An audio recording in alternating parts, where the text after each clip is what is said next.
मैं बिना किसी देरी के श्री विजय राय जी को आमंत्रित करूंगा। और थोड़ा सा परिवर्तन इसलिए हुआ है कि विजय जी की तबीयत थोड़ी नासाज है और विजय जी आपने 10 वर्षों तक उत्तर प्रदेश सरकार की साहित्यिक एवं सांस्कृतिक पत्रिका उत्तर प्रदेश का संपादन किया है। उसके बाद विगत 15 वर्षों से लब्ध प्रतिष्ठित साहित्यिक पत्रिका लम्ही का संपादन और प्रकाशन आप कर रहे हैं। कविता का पर्यावरण नाम से आपकी पुस्तक प्रकाशित हुई है और प्रमुख पत्र पत्रिकाओं में आपके लगातार लेख प्रकाशित होते रहते हैं। तो श्री विजय राय जी आपको आमंत्रित कर रहा हूँ मैं। स्वाधीनता संघर्ष में प्रतिबंधित क्रांति चेता और साहित्य की मार्मिक कथा है।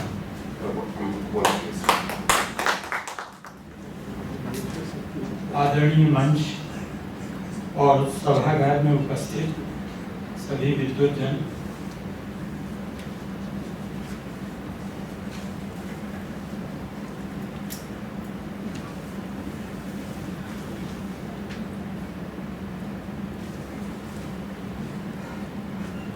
आज का मेरा विषय है स्वाधीनता संघर्ष में प्रतिबंधित क्रांति चेता साहित्य की मार्मिक कथा। इतिहास गवाह है कि परतंत्र भारत में जब जब ब्रिटिश सरकार द्वारा प्रतिरोध को दबाकर कुचलने की कोशिशें की गई, हमारे देशभक्त नागरिकों, क्रांतिकारियों, स्वतंत्रता संग्राम सेनानियों, साहित्यकारों और पत्रकारों ने हर जुल्म के खिलाफ अपनी आवाज बुलंद की थी। अभिव्यक्ति की स्वतंत्रता पर प्रतिबंध लगाने की ब्रिटिश राज में तमाम कानूनी कोशिशों के बावजूद स्वाधीनता के लिए संघर्ष जारी रहा। लंबी लड़ाई और तमाम कुर्बानियों के बाद जब भारतवासियों ने अंग्रेजों को यहाँ से खदेड़ा तो भागते वक्त उनके आला कमानों को अपनी चीजों और सामान से ज्यादा इस बात की परवाह थी कि वे कैसे यहाँ से सभी महत्वपूर्ण दस्तावेजों को बटोर कर अपने साथ लेते जाएं। ब्रिटिश राज में तमाम जब्त की गई पुस्तकें और पत्र पत्रिकाएं आदि अपने साथ भी लेते गए। यहाँ तक कि जब्ती से जुड़ी तमाम पत्रावलियां तक वे समेट ले गए। 1857 से लेकर 1947 यानी आजादी के ऐन एक दिन पहले तक के जब्त साहित्य का कोई सिलसिलेवार ब्यौरा हमारे पास उपलब्ध नहीं है। सारा कुछ बिखरा पड़ा है जिसे तलाश कर पुस्तकाकार रूप में प्रकाशित किया जाना विशेष है। ये कठिन, श्रमसाध्य और शोधपरक कार्य है। ये काम इसलिए भी होना जरूरी है क्योंकि अब तक उपलब्ध अधिकांश तत्कालीन इतिहास अंग्रेजों या उनके प्रभाव के भारतीयों द्वारा विरचित है, जिसकी प्रामाणिकता को पूरी तौर से पुष्ट नहीं किया जा सकता है। जब्तशुदा अधिकांश साहित्य की उपलब्धता के बाद ही हमारी राष्ट्रीय व्याख्या संभव है। हमें उन सभी देशभक्त अमर शहीदों और स्वतंत्रता संग्राम सेनानियों द्वारा की गई बगावत के सारे दस्तावेजों को तलाश कर उन्हें प्रकाशित करना चाहिए। तभी हम उनके अवदान को पूरी तरफ से लोगों को वाकिफ करा सकेंगे। इनके क्रमबद्ध पुनर्प्रकाशन से स्वतंत्रता संग्राम की तस्वीर सामने आ सकेगी। इससे हमारी नई पीढ़ी को ये तालीम भी मिल सकेगी कि जिस आज़ाद माहौल में आज वे सांस ले रहे हैं, दरअसल वो एक लगातार लड़ी गई लंबी लड़ाई, संघर्ष और तमाम कुर्बानियों के नतीजतन ही हमें प्राप्त हुई है। आज के संदर्भों में स्वाधीनता संघर्ष में शहीद हुए उन ज्ञात और अज्ञात देशभक्तों के योगदान को न केवल जानना बल्कि उनके आदर्शों को अपने जीवन में उतारना भी निहायत जरूरी है। बर्तानिया सरकार ने भयाक्रांत होकर जिन पुस्तकों पर प्रतिबंध लगाया था उनमें 18 मार्च 1929 को चांद प्रेस से प्रकाशित पंडित सुंदरलाल की बेहद महत्वपूर्ण पुस्तक भारत में अंग्रेजी राज थी, जिसे छपते ही 22 मार्च 1929 को जब्त किए जाने के आदेश दे दिए गए थे। इस पुस्तक में अंग्रेजी हुकूमत के 100 वर्षों के जुल्म जातियों की जीवंत तस्वीर खींची गई है। भारतीय नागरिकों में राष्ट्रीय भावना को खंडित कर आजादी की कोशिशों को विफल करने के लिए अंग्रेजों ने तरह तरह के हथकंडे अपनाए, जिसका सचित्र दस्तावेज है भारत में अंग्रेजी राज। इतिहासकार सुधीर विद्यार्थी का मानना है कि चांद के फांसी अंक की जब्ती ब्रिटिश सरकार की एक ऐसी कार्रवाई थी जिसने पत्रकारिता की आजादी पर सारे सवाल खड़े कर दिए। क्या ब्रितानी शासन इस अंक को इतना खतरनाक मानता था कि उसके प्रचार प्रसार से उसकी जड़ें हिल जाएंगी? यह महसूस करने लगा। निश्चय स्वतंत्रता संग्राम के सशस्त्र युद्ध और उसकी प्रेरक शक्तियों का यह ऐसा अनोखा दस्तावेज था जो भविष्य के संग्राम के दरवाजे भी खोलता था। इसमें निहित क्रांतिकारी चेतना की विचार यात्रा सिर्फ मुक्त युद्ध तक ही सीमित नहीं थी, बल्कि देश के विप्लवी नौजवान किस तरह से स्वतंत्र समाज का निर्माण करना चाहते हैं, यह भी स्पष्ट दृष्टव्य था। प्रसंगात यह उल्लेखनीय है कि राष्ट्रीय आंदोलन में हिंदी सहित तमाम भारतीय भाषाओं के अधिकांश लेखकों, पत्रकारों के विस्तृत अवदान को अभी नहीं जाना जा सका है, अभी तक नहीं जाना जा सका है। डॉक्टर रामविलास शर्मा ने इस बात का उल्लेख किया है कि मुख्यतः माखनलाल चतुर्वेदी, गणेश शंकर विद्यार्थी और रामवृक्ष बेनीपुरी आदि ने अपनी पत्रकारिता के माध्यम से हिंदी पट्टी में क्रांति की अलग जगाई। माधवराव सप्रे संभवतः सबसे पहले पत्रकार थे जिन पर 1905 में राजद्रोह का मुकदमा चला था। वे राष्ट्रीय जागरण के पुरोधा पत्रकार थे। रविन्द्रनाथ टैगोर 1930 में जब कई देशों की यात्रा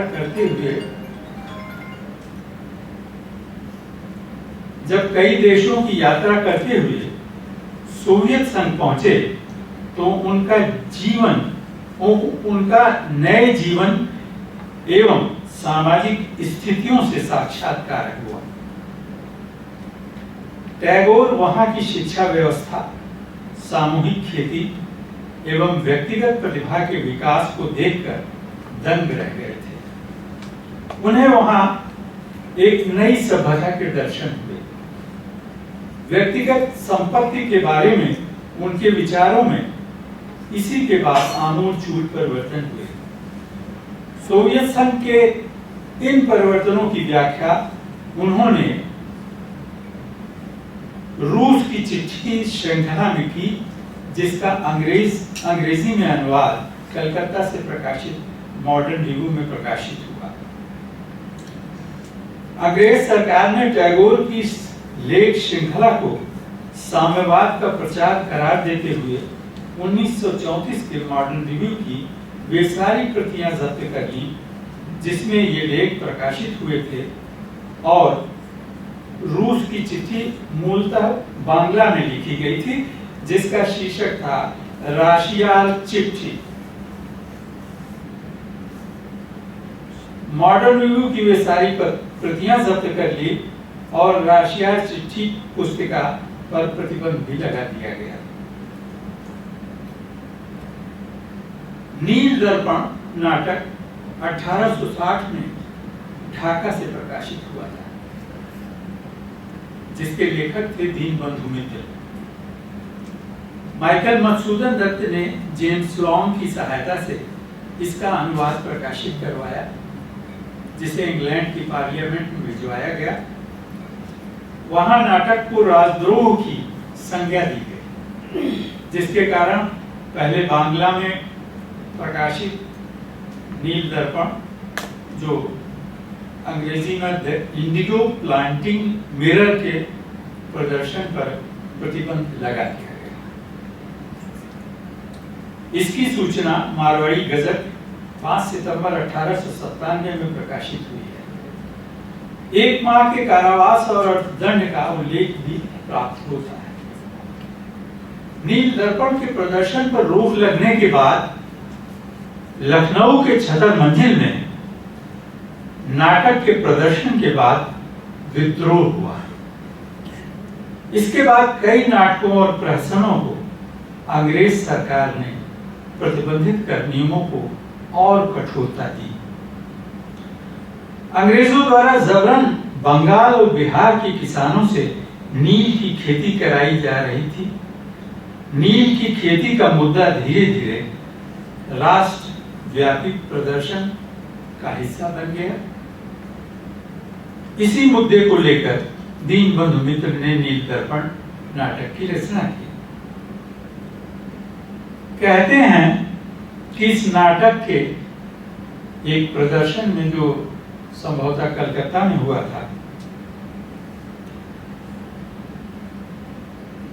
आतिताई नीलहे अंग्रेज इंडिगो प्लांटर्स की भूमिका में जो भारतीय अभिनेता अभिनय कर रहा था, वो अपने किरदार में इस कदर डूब गया था कि दर्शक दीर्घा में बैठे हुए ईश्वर चंद्र विद्यासागर ने खींच कर अपनी चप्पल उसे मारी थी।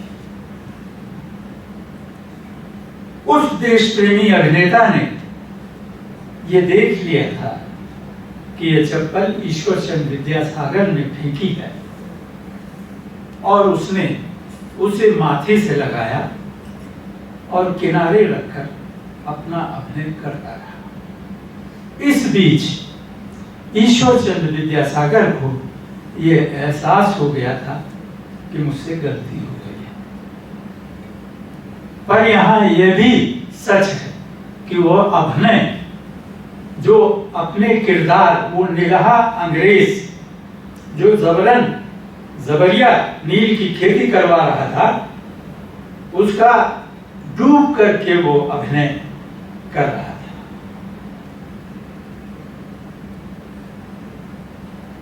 विनायक दामोदर सावरकर की पुस्तक the Indian war of independence 1857 को प्रकाशित होते ही इंग्लैंड में जब्त कर लिया गया। इसका प्रकाशन और जब्ती 1909 में हुई थी।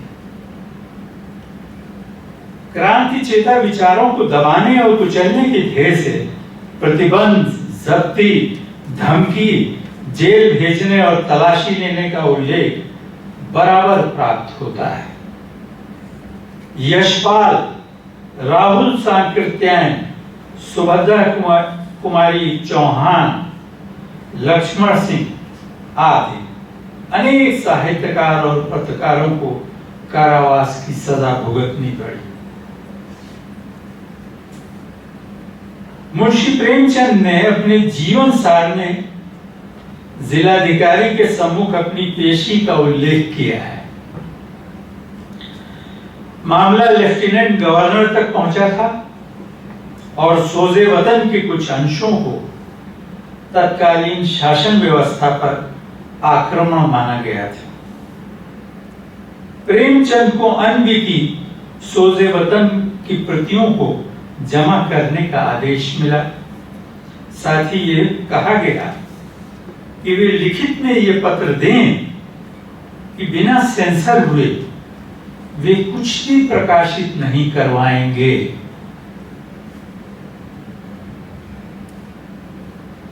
अगले कुछ महीनों बाद इस सेंसर ने नवाब राय को प्रेमचंद बना दिया।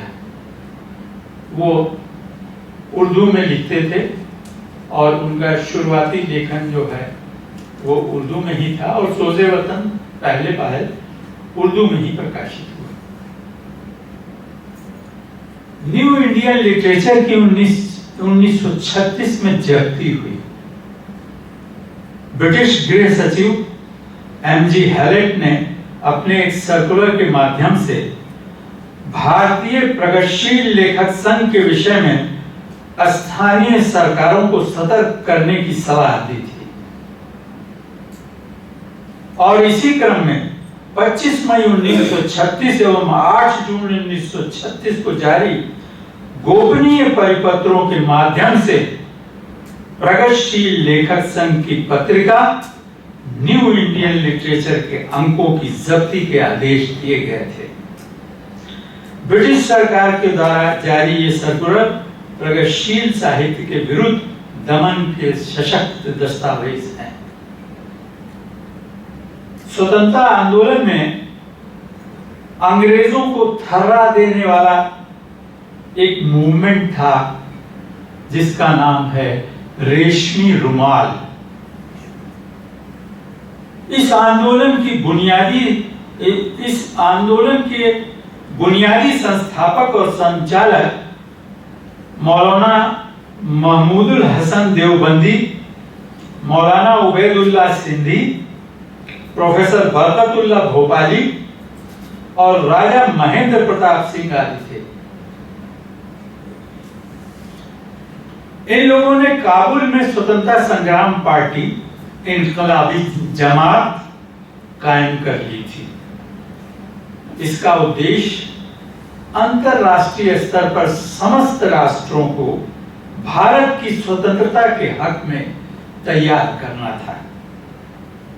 रेशमी रुमाल का रहस्य बहुत जल्दी खुल जाने के कारण इसके सभी संचालक गिरफ्तार हो गए। यह आंदोलन तो विफल हो गया, पर इसके दामन में फैले हुए खिलाफत आंदोलन, असहयोग आंदोलन आदि अनेक तरह के आंदोलन हुए जो इन्हीं संचालकों द्वारा संचालित किए गए।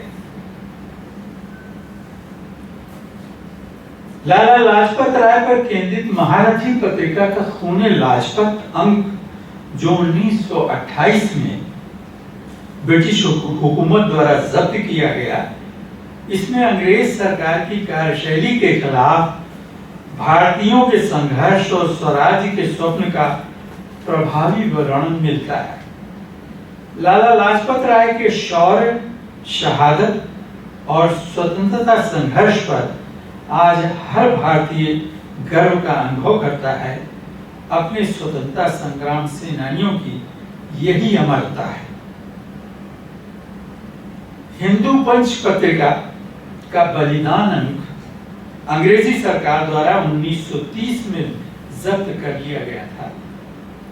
हिंदू पंच की बलवेदी शीर्षक से लिखी गई संपादकीय में जनता को उनके कर्तव्यों का बोध कराया गया और स्वतंत्रता को अंतिम ध्येय करार दिया गया। जहां धुआंधार गोलियां चल रही हैं और हवाई जहाजों से बम बरसाए जा रहे हैं, जहां दीन अनाथों के रक्त से भूमि सींची जा रही है, वहां आकर वीरों को खड़ा होना होगा। इस कर्तव्य पालन के लिए तुम्हें समस्त यातनाएं सहन करते हुए चुपचाप बलि चढ़ना होगा और इसका पुरस्कार होगा स्वतंत्रता। शचीन्द्र नाथ सान्याल की पुस्तक बंदी जीवन को 1922 में प्रकाशित होते ही जब्त कर लिया गया। बंदी जीवन के 3 भाग लिखे गए। ब्रिटिश शासनकाल में इसे लिखे जाने का मूल उद्देश्य यह था कि भारत की स्वाधीनता के लिए लेखक और उनके साथियों ने सशक्त क्रांति का जो प्रयास किया था, उसका विवरण जनता के सम्मुख प्रस्तुत किया जा सके, जिससे प्रेरित होकर अन्य भारतीय युवक भी इन प्रयासों में सहायता दें और इस प्रकार स्वाधीनता आंदोलन शक्तिशाली बन सके। भारतीय भाषाओं की अनेकों कहानियों के अलावा तमाम गीतों नज़मों को जब्त किया गया। पत्र पत्रिकाओं पुस्तकों के अलावा पैम्फलेट पोस्टर्स आदि को भी प्रतिबंधित किया गया। आत्मकथाएं उपन्यास जीवनियों तक की जब्ती हुई। प्रख्यात व्यंग्यकार जीपी श्रीवास्तव का व्यंग कानूनी मल की बहस को भी जब्त किया गया। व्याकरणाचार्य किशोरीदास बाजपेयी ने रस छंद और अलंकार की एक पुस्तक लिखी जो हिंदी ग्रंथ रत्नाकर कार्यालय बंबई से छपते ही अंग्रेजी हुकूमत द्वारा जब्त कर ली गई। आचार्य बाजपेयी जी ने अपनी इस पुस्तक को पंडित मदन मोहन मालवीय को समर्पित किया था। मालवीय जी पुस्तक पढ़कर हंसे और बोले, बड़ा तेज बघार लगाया है, बड़ा तेज बघार लगाया है मिर्चों का। जीरा आदि का बघार लगाते तो अच्छा रहता। इस पर वाजपेयी जी ने हाथ जोड़कर कहा, महाराज भूतों को भगाने के लिए मिर्चों की धुनी ठीक रहती है। महाराज भूतों को भगाने के लिए मिर्चों की धुनी ठीक रहती है। इस बात पर दोनों हंसने लगे। प्रख्यात क्रांतिकारी डॉक्टर भगवान दास माहौर की धर्मपत्नी यमुना देवी माहौर ने अपने एक आलेख में लिखा है कि काकोरी केस के अमर शहीद राम प्रसाद बिस्मिल और अशफाक उल्लाह खान अच्छे लेखक और कवि थे। बिस्मिल ने फांसी की कोठरी में जो आत्मकथा लिखी थी उसके अंत में उन्होंने उन गीतों को भी उद्धृत किया जिनसे वे अपने जीवन में बहुत प्रभावित हुए थे। काकोरी के अमर शहीदों में प्राय सभी ने फांसी की कोठरी से लिखे गए अपने अंतिम पत्रों में भी कुछ काव्य पंक्तियां अवश्य लिखी हैं। इससे यह भली बात प्रकट होता है कि क्रांतिकारी जीवन में साहित्य का कितना महत्व उनके मन में शहीद होने के क्षण तक था। शहीद होने के क्षण तक था। शिवदान सिंह चौहान ने लिखा है कि सांप्रदायिक एकता की खातिर गणेश शंकर विद्यार्थी के बलिदान से एक उतनी ही उदात्त मानववादी और सेकुलर परंपरा का आरंभ हुआ जितनी उदात्त मानववादी और डेमोक्रेटिक परंपरा उन असंख्य क्रांतिकारियों स्वतंत्रता संग्राम सेनानियों के बलिदानों द्वारा हुआ जिन्होंने देश की आजादी के खातिर गोलियां खाई और जेलों में असह्य यातनाएं झेली। शहादत की दोनों परंपराएं एक दूसरे की पूरक हैं।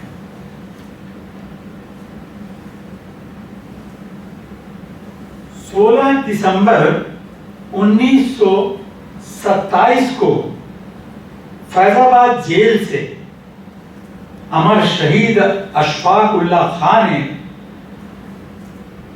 बरादरान ए वतन के नाम शीर्षक से जो आखिरी पैगाम भेजा था उसमें अपने देश और देशवासियों की तत्कालीन हालत के प्रति गहरी चिंता व्यक्त की थी। उन्होंने लिखा था कि गरीब किसान बारिश के मूसलाधार पानी और जेठ बैसाख की तपती हुई दोपहरी में खेतों में जमा होकर जंगल में मंडराते हुए हमारी खुराक का सामान पैदा करते हैं। हमारी खुराक का सामान पैदा करते हैं। ये बिल्कुल सच है कि जो वो पैदा करते हैं, जो वो बनाते हैं, उसमें उनका हिस्सा नहीं होता और हमेशा दुखी मफलकुल हाल यानी खराब हाल में रहते हैं। मैं इत्तेफाक करता हूं कि इन तमाम बातों के जिम्मेदार हमारे गोरे आका और उनके एजेंट हैं, मगर इसका इलाज यही है कि उनको इस हालत पे ले आएं कि वे महसूस करने लगे कि वे क्या हैं। इसका वाहिद जरिया यह है कि तुम उन जैसी वज़ा कता अख्तियार करो, यानी पहनावा और रूप धारण करो, और जेंटिलमैनी छोड़कर देहात का चक्कर लगाओ, कारखानों में डेरे में डालो, उनके हालात स्टडी करो, उनमें एहसास पैदा करो।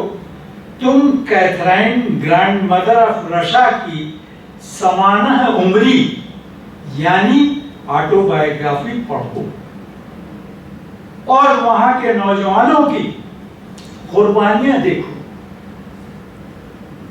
तुम कॉलर टाई और उम्दा सूट पहनकर लीडर जरूर बन सकते हो, मगर किसानों और मजदूरों के लिए मुफीद साबित नहीं हो सकते।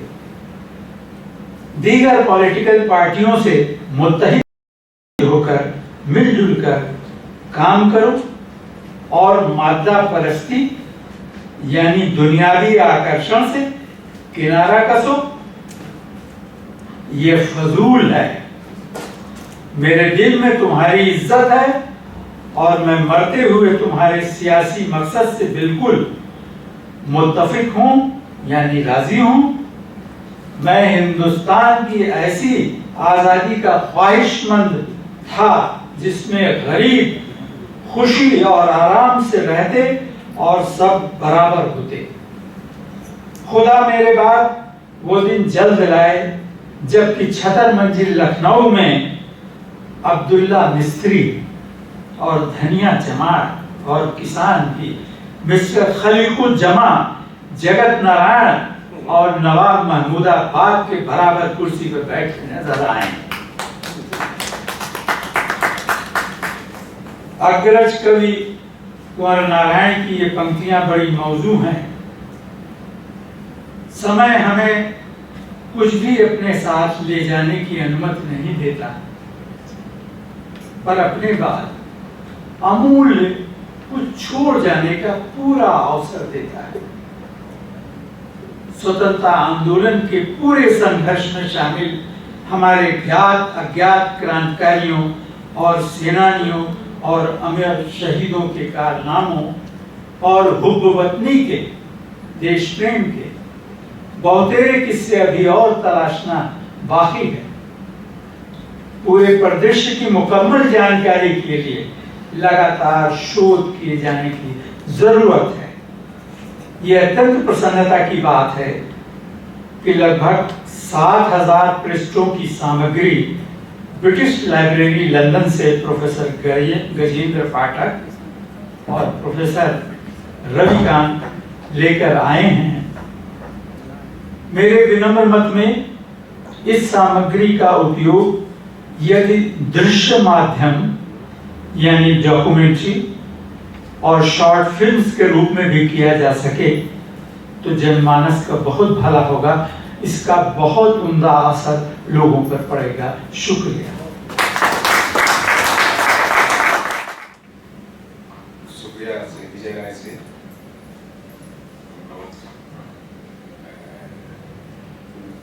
केवल इसी डॉक्यूमेंट पर ही ध्यान केंद्रित नहीं कर रहे हैं, हम लोग आगे भी सोच रहे हैं। आपके वक्तव्य के लिए बार फिर से शुक्रिया। हम लोग उसी लाइन पर आगे बढ़